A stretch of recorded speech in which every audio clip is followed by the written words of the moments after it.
Hello everyone, আসসালামু আলাইকুম। আমি রেগুলার তোমাদেরকে এইচএসসি আইসিটির উপর ক্লাস নেই। তো তোমরা অনেকেই কমেন্ট করছো যেন তোমাদের ইংলিশের উপর, ইংলিশ গ্রামারের উপর বেসিক্যালি যেন ক্লাসগুলা আইসিটির মতো দিয়ে থাকি, দেই। তো আমরা সেই ধারাবাহিকতায় তোমাদের এইচএসসি ইংলিশের উপর আমরা পরবর্তীভাবে আলোচনা করব ইনশাল্লাহ আজকে থেকে। তো তোমরা যারা ইংলিশ গ্রামারে খুবই দুর্বল, তারা যদি আমাদের এই ইংলিশ গ্রামারের ক্লাসগুলো দেখো আইসিটি ক্লাসের মতো, ইনশাল্লাহ তোমাদের ইংলিশ একেবারে তোমাদের খুবই সোজা হয়ে যাবে এই গ্রামারগুলা। তো আমরা আজকে যে বিষয়টা নিয়ে, যে টপিকটা নিয়ে আলোচনা করব সেটা হলো ওয়ার্ডপ্রেস। ওয়ার্ডপ্রেস গ্রামারটা এমন একটি গ্রামাটিক্যাল রুলস যার জন্য আমাদের কিছু ওয়ার্ডগুলা মনে রাখতে হবে। সাধারণত এই ওয়ার্ডগুলা থেকেই তোমাদের ওয়ার্ডপ্রেস সকল নিয়মগুলা আসে। এই অর্থগুলো আমাদের জানতে হবে, অলওয়েজ টাইম মাথায় রাখতে হবে। তোমরা মাথায় যে যত বেশি রাখতে পারবা তাদের গ্রামারটা তত ভালো হবে, ঠিক আছে? দেখো এই ওয়ার্ডপ্রেসটা দেখো, এট ফার্স্ট আমরা সাজিয়েছি লেট অ্যালোন দিয়ে। লেট অ্যালোন শব্দটার অর্থ কি? চিন্তাই করা যায় না এমন।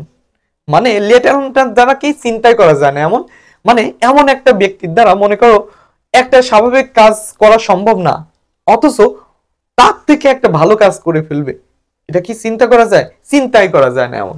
যে একজন বাইক চালাইতে পারে না বা একজন বাইসাইকেল চালাইতে পারে না, সে আবার বাইক চালাবে? লেট অ্যালোন, চিন্তাই করা যায় না এমন, ঠিক আছে? আচ্ছা, তারপরে দেখো ওয়াজ বর্ন। ওয়াজ বর্ন শব্দটার অর্থ কি? ওয়াজ বর্ন শব্দটার অর্থ হলো জন্মগ্রহণ করা। ওয়াজ বর্ন এখানে ওয়ার্ডপ্রেস, এটার অর্থ দাঁড়াবে জন্মগ্রহণ করা।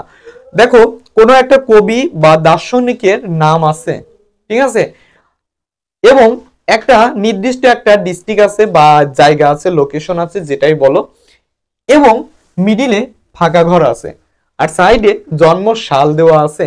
সেক্ষেত্রে আমাদের কি হবে? ওয়াজ বর্ন ব্যবহার করতে হবে। ওকে, ওয়াজ বর্ন শব্দটার অর্থ হলো জন্মগ্রহণ করা। দেখো হ্যাড বেটার। দেখো হ্যাড বেটার মানে বরং ভালো। যে এমন অর্থ দাঁড়াবে যে আমি মারা যাব তবুও ভিক্ষা করব না। মানে আমি মারা যাব বরং ভালো, তবুও কি করব না? ভিক্ষা করব না। হ্যাড বেটার শব্দটার অর্থ কি? বরং ভালো। এই জাতীয় অর্থগুলা প্রকাশ হবে। দেখো have to, has to, had to মানে কোনো কাজ করতেই হবে, অর্থাৎ বাধ্যবাধকতামূলক বোঝাতে, মানে তোমার কোনো কাজ করতেই হবে এমন কোনো কিছু যদি বোঝানো হয় তাহলে হ্যাভ টু, হ্যাজ টু এবং হ্যাড টু ব্যবহার করতে হবে। দেখো উড রেদার ডট ডট দেন শব্দটার অর্থ হলো, ওয়ার্ডটার অর্থ হলো বরং তবুও। উড রেদার ডট ডট দেন অর্থ হলো বরং তবুও। এখন আমাদের কিভাবে মনে রাখবো?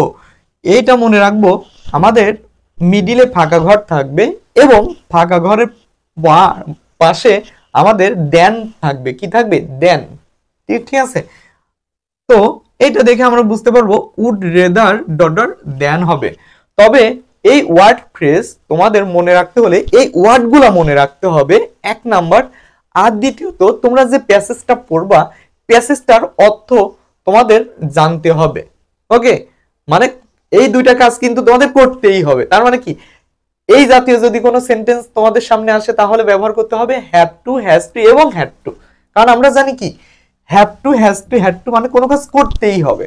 মানে ওয়ার্ড ফ্রেজ করার জন্য তোমাদের এই দুইটা কাজ মাস্ট বি করতেই হবে। ওকে, আচ্ছা, তারপর দেখো no sooner had dot dot then, scarcely had dot dot when, hardly had dot dot before. এই তিনটার অর্থ একই অর্থ। তাহলে এই তিনটার অর্থ কি অর্থ? যেই মাত্র সেই মাত্র। এই তিনটার অর্থ হচ্ছে যেই মাত্র সেই মাত্র। যেমন এমনটা হতে পারে যে সে যেই মাত্র তাকে দেখলো সেই মাত্র পালিয়ে চলে গেল, বা চোরটি যেই মাত্র পুলিশ দেখলো সেই মাত্র কি? পালিয়ে চলে গেল। ঠিক আছে, এমনটা হবে যে যেই মাত্র সেই মাত্র। দেখো উড ইউ মাইন্ড, যদি কিছু মনে না করেন, মানে এমন জাতীয় বোঝাবে যে বন্ধু যদি কিছু মনে না করো তাহলে দরজাটা তুমি খুলে দাও। তোমরা যদি কিছু মনে না করো তাহলে খাতাটা বন্ধ করো।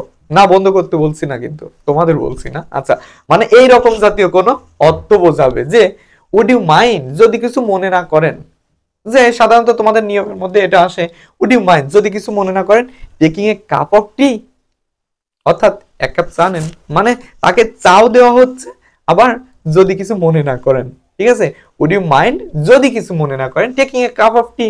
ওকে, তারপর দেখো ইফ মানে যদি, ইফ অর্থ কি যদি। আচ্ছা, তারপর দেখো what does that look like, এটা দেখতে কেমন বোঝাতে। এখন এখানে দুইটা সেম জাতীয় কথা, যে what does that look like এটা দেখতে কেমন বোঝাতে, আর হচ্ছে হোয়াটস লাইক এটা হচ্ছে কেমন বা আচরণগত বোঝাতে, মানে কোনো ব্যক্তির কেমন বৈশিষ্ট্য, কেমন প্রকৃতির বা তার আচরণগত বৈশিষ্ট্য কেমন, সেক্ষেত্রে হোয়াটস লাইক হবে। এবং যখন কোনো ব্যক্তি দেখতে কেমন বোঝাতে, মানে সে কেমন, স্মার্ট টাইপের না কেমন টাইপের, ঠিক আছে, সেক্ষেত্রে হবে what does that look like. এখন এই দুইটার ক্ষেত্রেই একটা বিষয় কমন, সেটা হলো দুইটার ক্ষেত্রেই শেষে প্রশ্নবোধক চিহ্ন হবে। কি হবে? প্রশ্নবোধক চিহ্ন। এখন মনে করো কোনো একটা সেন্টেন্স আছে এবং দুইটা প্রশ্নবোধক চিহ্ন আছে, এবং সেক্ষেত্রে হোয়াটস ডাজ ডট লুক লাইকও আছে, হোয়াটস লাইকও আছে।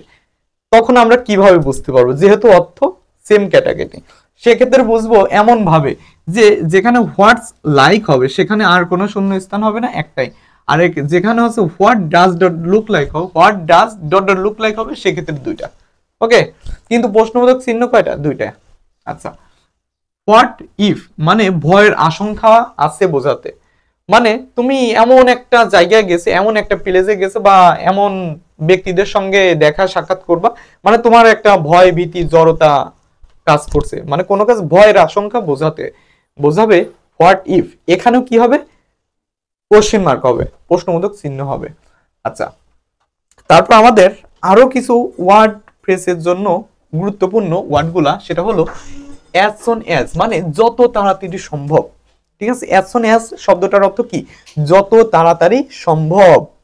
আচ্ছা, উড ইউ মাইন্ড মানে যদি কিছু মনে না করেন, ঠিক আছে, উড ইউ মাইন্ড যদি কিছু মনে না করেন।